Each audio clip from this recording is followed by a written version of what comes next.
Bonjour à vous, j'espère que vous vous portez bien. Merci encore pour vos conseils et vos remarques qui nous permettent de nous améliorer chaque jour.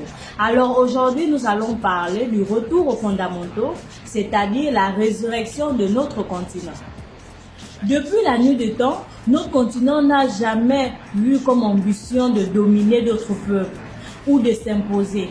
C'est un comportement issu du nomadisme qui voudrait que les peuples ayant vécu de façon miséreuse nourrissent des aptitudes de guerre et du goût du risque.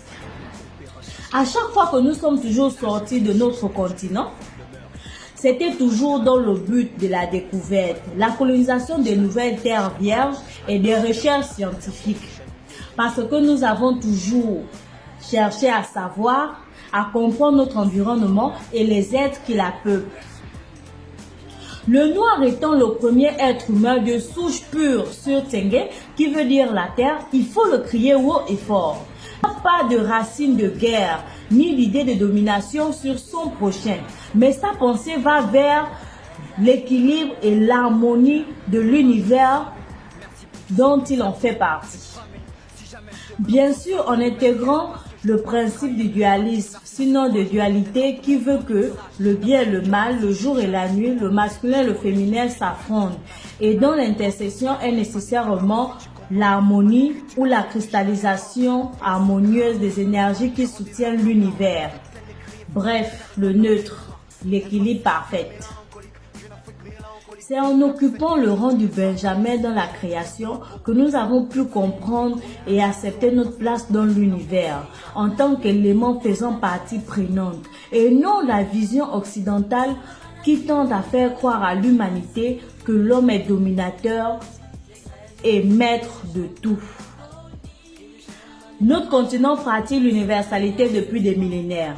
Nous avons compris tôt qu'il s'agit de la relation avec les autres, de complémentarité et non de domination constante pour assouvir des ambitions peu profitables à la loi de l'équilibre et l'harmonie parfaite. Nous avons compris très vite la nécessité de copier dans la nature afin de mieux nous fondre en elle. C'est ce que les animaux ont fait de façon naturelle, si on observe attentivement leur mode de vie et leur construction.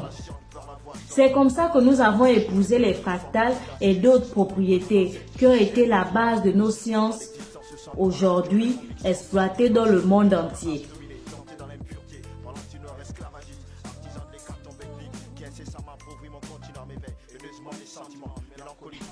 Mais aujourd'hui, une nouvelle aube s'ouvre à nous, grâce à l'arrivée d'une ère prometteuse, l'ère du Verseau, bouleversant ainsi les fausses idées, les fausses religions, les fausses croyances et levant le poids de domination sur les faibles. Alors, je vous souhaite une bonne journée.